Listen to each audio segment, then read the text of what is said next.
This is the Unapologetic Entrepreneur Podcast, a podcast for passionate entrepreneurs just like yourself who are looking to create a profitable and productive business that you are proud of. On this show, we explore entrepreneurship success stories, but not just the highlights. We get into the nitty-gritty details so that you know more about the path traveled to achieve that success. See, I'm on a mission to help you never feel like a failure again when it comes to achieving your goals. And so much of that is setting realistic expectations of the effort needed, goals that align with the season of your life, and ensuring that you have the accountability in place that you need. So on this podcast, you can expect real conversations, practical tips, and lots of encouragement along the way so that you have everything you need to follow through and actually achieve your definition of success.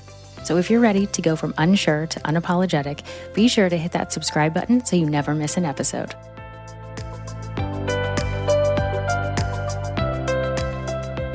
Hello, my friends. I am so excited that you are here, and I have such a great guest for you today. But before I hand the mic over to her, I just want to say thank you so much for taking the time to listen to this podcast. I know you have tons of options when it comes to listening to podcasts, consuming content, and so I'm so grateful that you are here with me today. If this is your first time, welcome.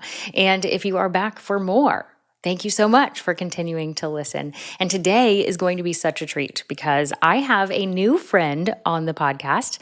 Her name is Ashley. And as soon as we connected, which we have to give a shout out to Holly Haynes to say thank you for the connection. And as soon as we were connected, I just thought, oh my gosh, I need more of her in my life. And so I know you're going to have such a great time listening to her. You're going to learn so much and be inspired. So thank you again for being here. And Ashley, thank you for being here. Yay. I'm so excited, Amanda. This is going to be so fun. I know. It's so fun to connect with people who are very like-minded. And when Holly connected us, that was really what she was said. And it was, if I'm remembering it correctly in her email, it was like, I can't believe I haven't connected the two of you before now. and I totally understand why, because while we do different things, we have a very similar lens of approaching goal setting, goal achievement, and really staying focused and understanding that it's going to really be hard with whatever it is we're trying to achieve. On this podcast, we specifically talk about business goals and most likely growing a business and making it sustainable, but also building a life that you love. Mm-hmm. And you have a different industry because you're in the health industry, but people are setting goals and trying to build the life they love. So I think it's really cool how we have different industries, but we have very similar lens. So I'll let you introduce yourself though. So please tell everyone a little bit about you. And what I really like to hear and the audience really likes to hear is how did you stumble into entrepreneurship? Because most people that I interview feel like they stumbled into it. Yes. Yeah, I'm an accidental entrepreneur for sure. So yes, hi everybody. I am Ashley Malik, and technically I am a health and wellness coach. I work specifically with working moms who are wanting to lose weight and want to use an anti-inflammatory approach to do that, but just don't really know how to put all of the pieces together. And I'm a mom of two. And so I understand what that's like when you're shifting. You've got these health and wellness goals, but you're shifting what you need to eat, but how in the world do you figure that out for your family? And that is really how I fell into what I'm doing today. I have had a corporate life. I've worked in the tech startup space. And so I've done a lot of things in my life, but quite a few years ago, about 10 years ago, I was diagnosed with hypothyroidism, Hashimoto's disease, which also impacts the thyroid, and then severe nutrient deficiencies. And what I learned through that journey was that I really needed to do a lot in terms of nutrition to take care of myself. But also I had to feed my family at the time. And at that time, I was a single mom. I was working over 60 hours a week and I was commuting almost 2 hours every day. So I really had to take my goals and my desires and my need to be healthy and create a system that worked for me, that was sustainable. You know, I laugh, my son at the time, he was a growing boy. He was already taller than I was and, busy playing lacrosse, and he was snowboarding. He was so active. And when I would say, well, we're going to have, zucchini noodles for dinner. It just doesn't fly. It doesn't fly. So I Right. really had to come up with a new approach for how to make that happen. And so as I did that, as I lost 55 pounds, as I created systems and tools that I knew worked for me, it was a no-brainer to be able to say, I have to share this with other women who are busy, high achievers in their professional worlds, and moms who want to balance it all and figure out a good way to do it. Oh, what a beautiful story. And what I really want to pull out, because so many people have a similar thread with the stumbling into entrepreneurship, is you had a problem that you had to solve for yourself, and now you help other people doing that. And I told you before we hit record, and I just want to give you a public shout out that your website is amazing. It is, and when I say amazing, yes, it's beautiful. Most people think that first, and it is very beautiful. However, what I want to highlight for everyone is how clear it is. Your messaging is very, very clear of who you help and what you help them with. The other part that I really liked about your website is that you share your story. Now, everyone gets to really decide what parts of their story that they want to share. So I'm certain your whole life story is not on your website, which is totally fine.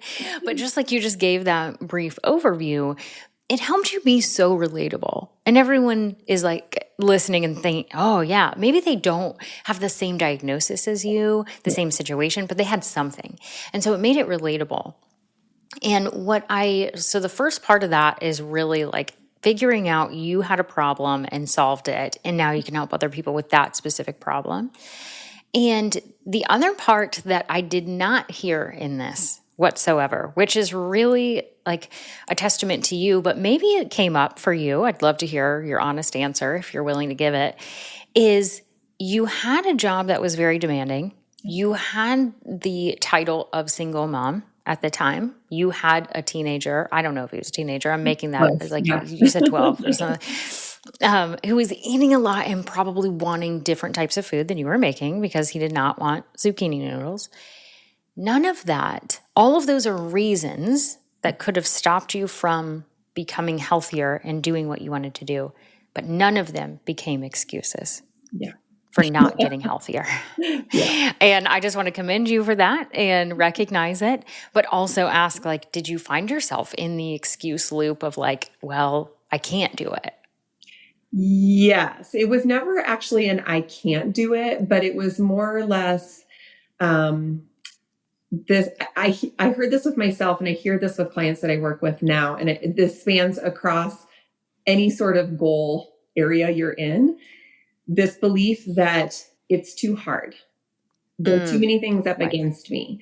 There's too many obstacles. And so our brain starts to like play tricks with us to say, oh, but you see, it's too hard. You can't do this. You're not capable. And so while I always felt like I've got to figure this out, and eventually it became a game for me because I had tried hundreds of approaches and supplements and medications and like so many different things. And so it became this game of like, I will not be defeated. I will not. And I had to figure out a way to get through that. But there's definitely moments and times and seasons of, I can't figure it out. I can't do this. I don't know that this is possible for me. Right. Thank you so much for sharing that, because I think no matter, like you said, no matter what goal we're trying to achieve, our brain is wired to try and make things easier for us, comfortable for us, safe for us. And so when we as entrepreneurs are trying to do something that's not comfortable, like grow our email list with this new freebie that we're a little nervous to put out there, or, increase our prices so that we can work with less clients but have more fulfillment, or whatever the case is, these things are difficult. Nothing about running a business, nothing about setting a health goal and achieving it, nothing about setting a goal as an ambitious person is going to be easy. But I think if we can have that mindset of, how can this be a game? How can this be fun? How can we enjoy the process of figuring this out? I think we have such a better chance of success and not falling into the excuses trap. And I'm not saying that things don't happen in our life. We all have things happen in our life, and sometimes it does change our path and our goals completely. But a lot of the times, I think we get in our own way. Do you agree with this? And do you see your clients do it too? 100%, 100%. And it's really, you bring up the point that everybody should just stick in their brain, that brain is required to do 3 different things: to avoid pain, seek pleasure, and conserve energy. That's all that brain is responsible for. And so when we find that we are, struggling to go after a goal or to keep moving forward or to find the fun and the joy in it, what's happening is our brain is trying to say, this is too hard. It's taking too much energy. This doesn't feel good. And usually what doesn't feel good is the feelings that you have that are associated with what it is that you're trying to do. So, for example, I'm an entrepreneur. Everyone listening, like, you're working through your business. Just a small example. Recently, I did a 30 days, like a reel challenge for 30 days where you create. Oh, yeah. Good for you. For 30 days. It's hard to do that for 30 straight days. To do that. And so, the idea is that you see some progress when you're done. You see maybe new followers, you see new engagement, like you're having different conversations. Something is coming out of your effort. And so I really went into that. I'm like, all right, I'm going to go full force and I'm going to do it all the way. So day 5 rolls around and something came up and I was like, yeah, I can't do one today. I'll get back on it tomorrow. And then maybe a couple days went by and it didn't quite pan out. And then I got back on the horse and I'm like, yeah, I'm going to keep going with this. I'm going to do it again. And what I found is that at the end of 30 days, I had actually, I didn't see the results that I thought I would see. I didn't even see many results. But what I recognized with my tracking is that I had only posted 13 of the 30 days. Oh.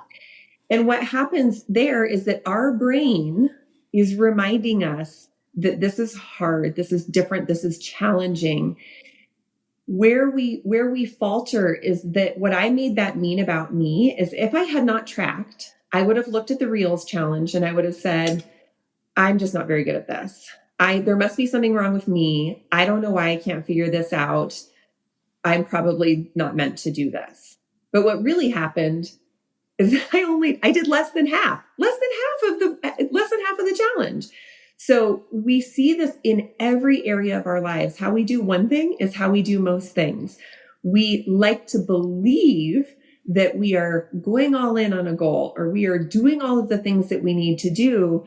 But in reality, we're probably not putting forth full effort. And then we make it mean something about us.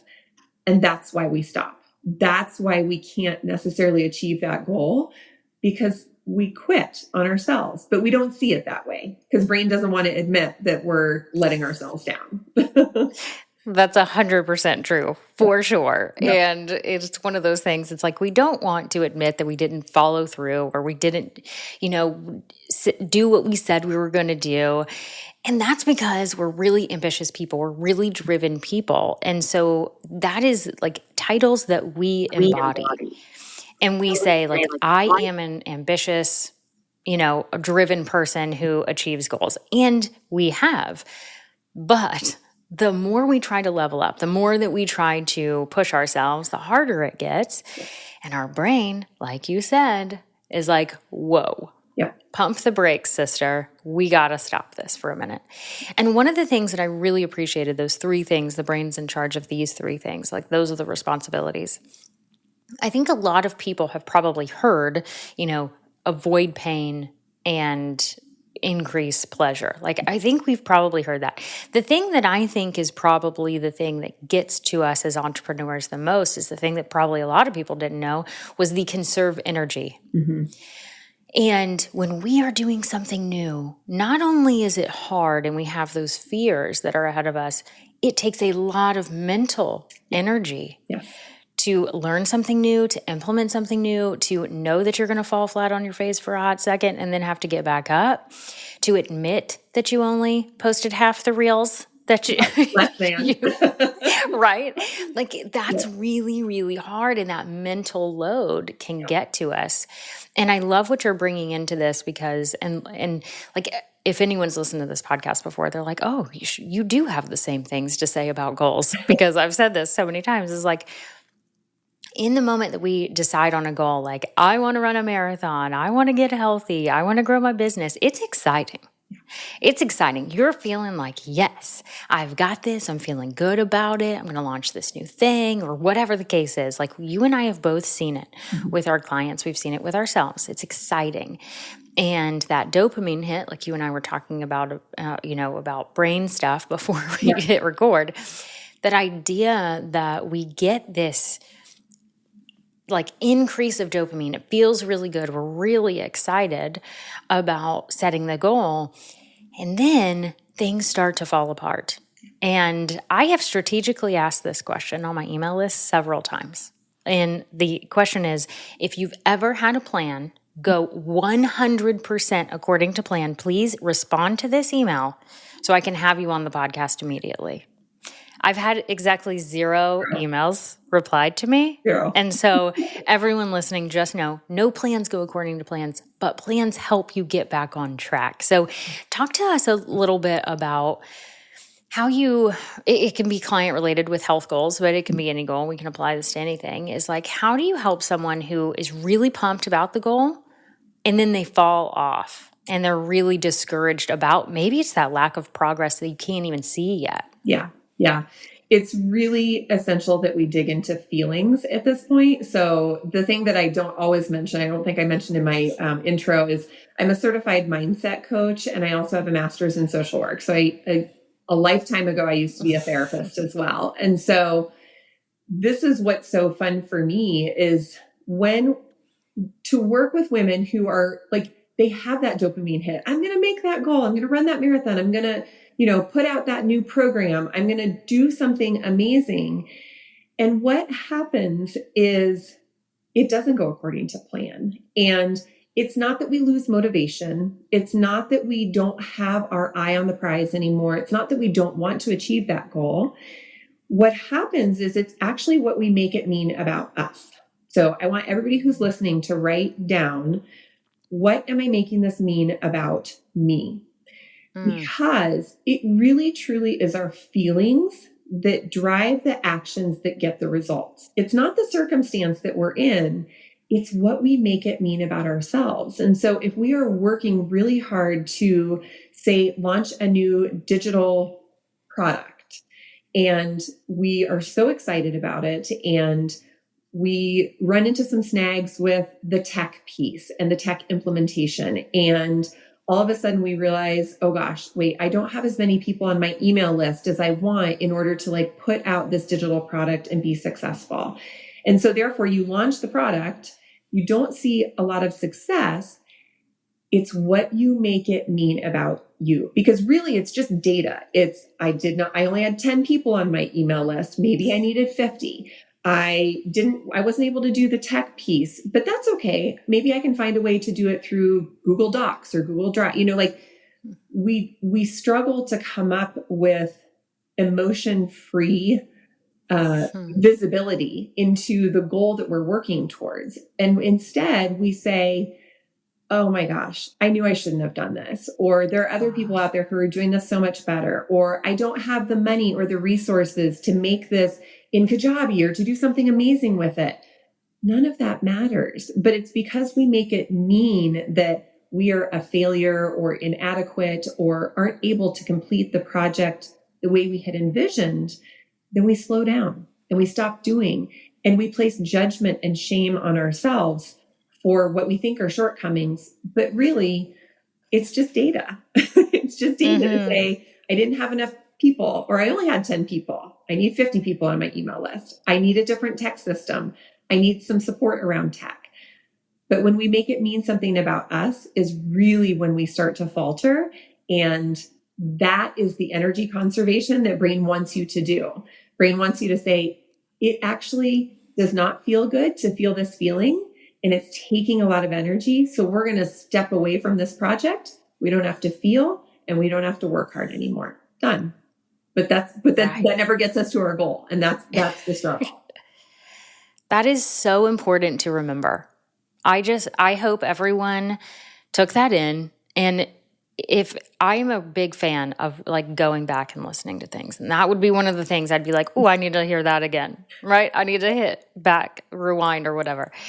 And the reason I say this is because it has become increasingly clear to me over the last year, which is really interesting. I've been in business for 7 years, and over the last years, I've really tried to understand not just why people say yes to working with me, but why people say no or why people aren't sure. I've really dug into that. We all have to do that as entrepreneurs because not everyone is going to say yes, which is totally fine. But you have to like think about who am I perfect for? Who am I not perfect for? What is the sticking point? That sort of thing. And what I've realized is that here I am, a coach talking about setting a realistic goal and holding yourself accountable and getting the support that you need and all of these things. And every single ambitious female entrepreneur listening to this podcast and who has worked with me or thought about working with me has at some point judged themselves for needing support. Yeah. And when I had this realization, it broke my heart into a million pieces because I realized, oh my gosh, I've never really honed in on the thing that I need to say, which is getting support is so important. It's self-awareness. It's going to help you in whatever support that looks like. It could be a biz bestie. It could be a therapist. It could be a business coach. It could be a health coach. It doesn't matter what it is, but it's like knowing the support you need is such an advantage. Yeah. And I think you said that of like, it's the feelings. And so anyone listening who's like trying really freaking hard to do something right now, because I know there's so many of you that are listening and they're like, but it's not working, Amanda. But it's not working, Ashley. I don't know. You're in those feelings and you're feeling something about yourself and you're putting some judgment on yourself. And so I want everyone listening to go back to Ashley's question of can you phrase that again? Yep. It's what am I making this mean about me? Because to your point, Amanda, it's raising the level of awareness of what's around us, not necessarily what we're lacking, but it's data. Pull in the data without any emotion. And that data might say, well, you just need somebody to help you with the tech support for like 30 minutes and then you'd have it figured out. Right. Oh, like how easy is that? It's not right? that I'm a failure. It's not that I am not smart enough to figure this out. It's that this is not a skill that I have. No problem. No problem. And so it's what am I making this mean about me? Raises that level of awareness and it sort of pulls it apart. It helps you to see the emotion that's underlying the situation that you're in so that you can start pulling that apart and say, well, this is the situation, but this is how I feel about it. That's fantastic. I use this phrase all the time. Any client who's worked with me is going to laugh when they hear me say this because I've said it so many times. And it's emotions lie, but data doesn't. Yep. And I'm not saying the emotion isn't there. I'm not trying to discredit any emotion because I know that the feelings are there, but they will lie to us because they're trying to keep us safe. It's the brain's job, right?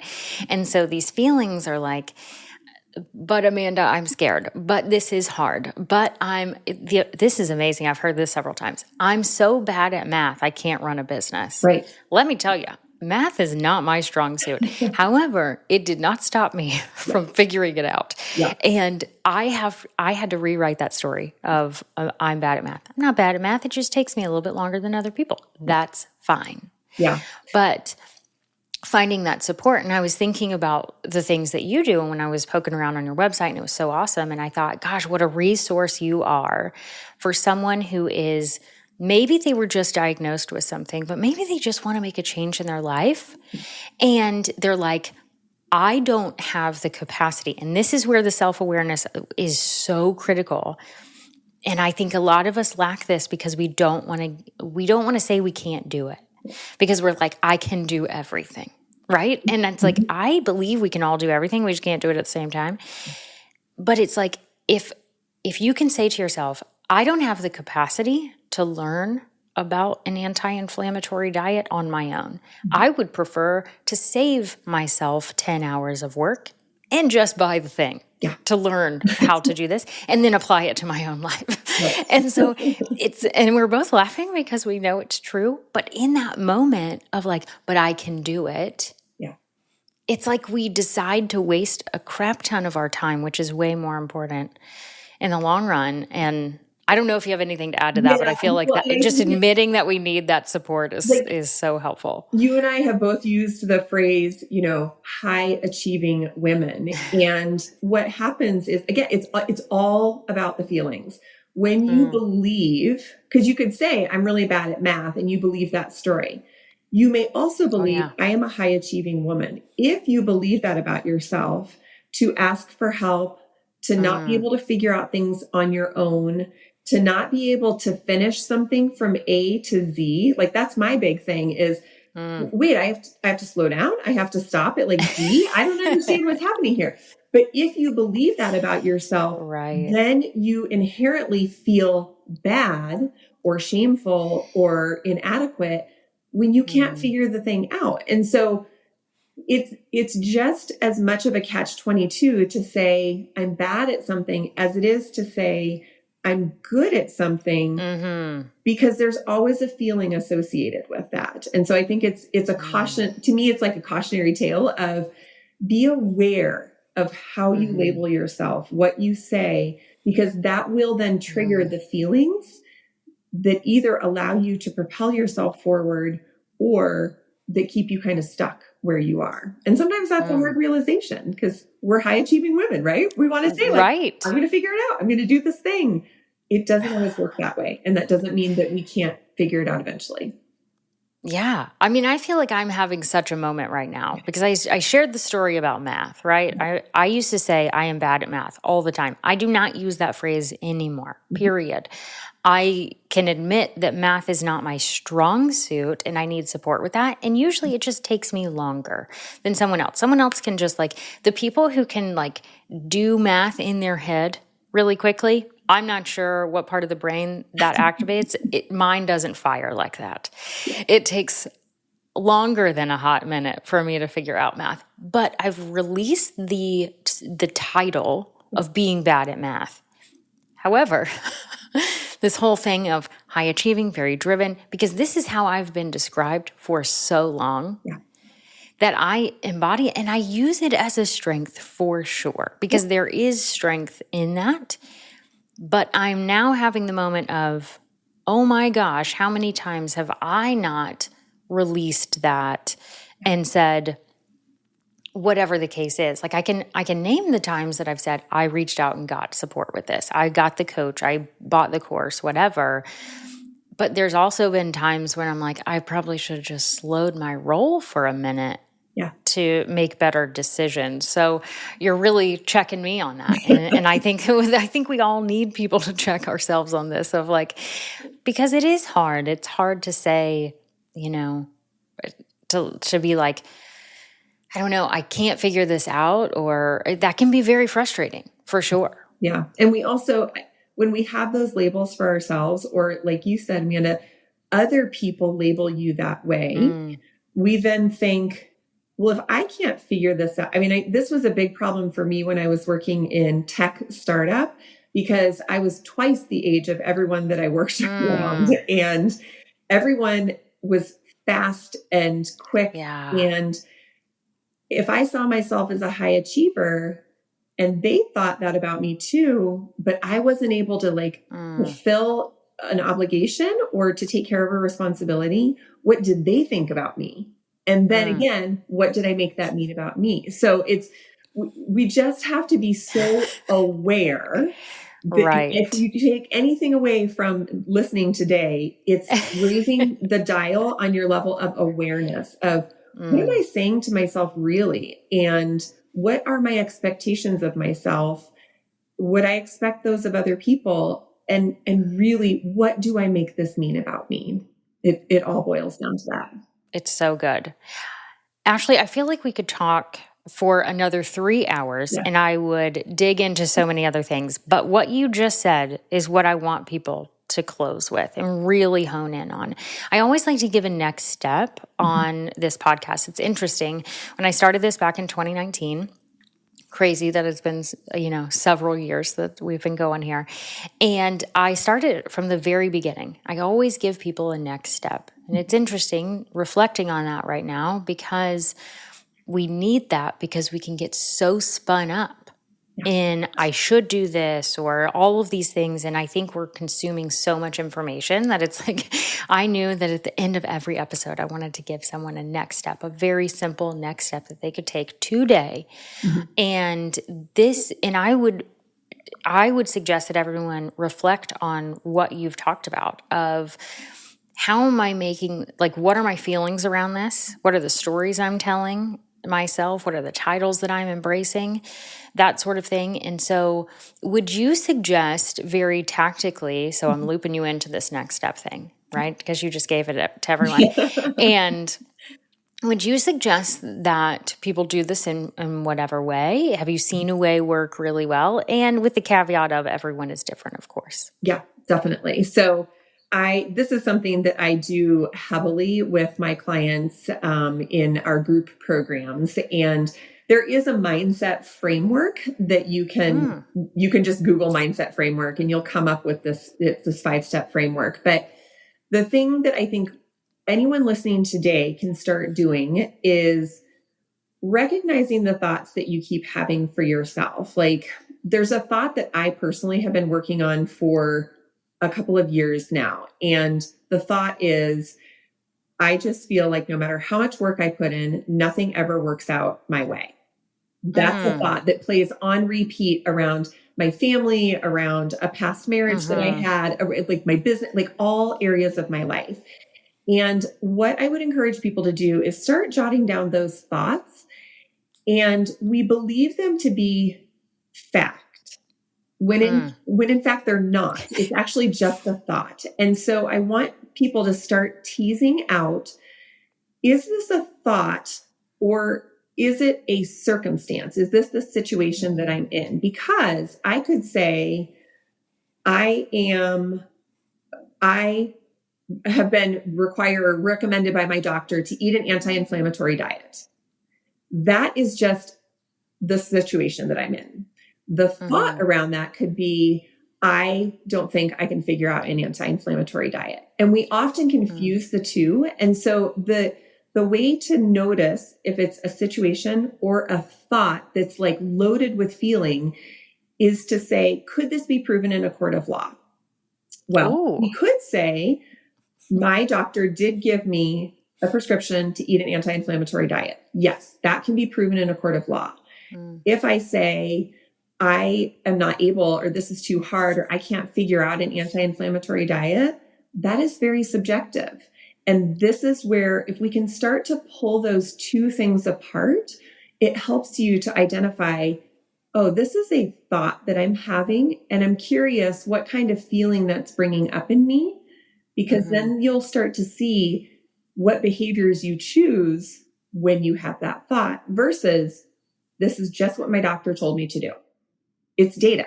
Like you said, it's just data. I love using the facts and the data to say, like, to help make decisions, because our emotions will take us on a freaking roller coaster that is just so up and down and crazy. And it's hard. I know it's so hard. It's hard for me to separate these things too, but it's so important to take that time and recognize these stories that we're holding on to, these thoughts that we're having. I love that very tactical tip of, can this be proven in a court of law? Yep. I will be now using this with my coaching clients. So get ready, my friends, because it's coming.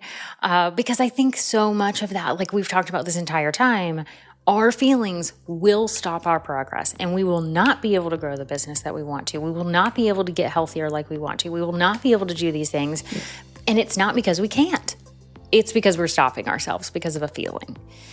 And I think we can recognize the feeling and move past it, move through it, And that's where we have to recognize that self-awareness of needing support. So thank you so much, Ashley, for sharing so much today. I know everyone is going to want to run, not walk, to get to your website, because I know I shared it earlier and they'll want to see it, but also to learn more about you and how they can work with you. So can you tell everyone where they can find you online? Yeah, absolutely. So you can find me online at Ashley Malik, MALIK.com. I'm on Instagram at the Ashley Malik. And yeah, just come connect with me. I'd love to hear from you and hear how this episode has landed with you. Oh my gosh, me too. I seriously hope that people tag us on Instagram, reply to my emails. I'll forward them to you, Ashley, when I get them, that say how good this episode is.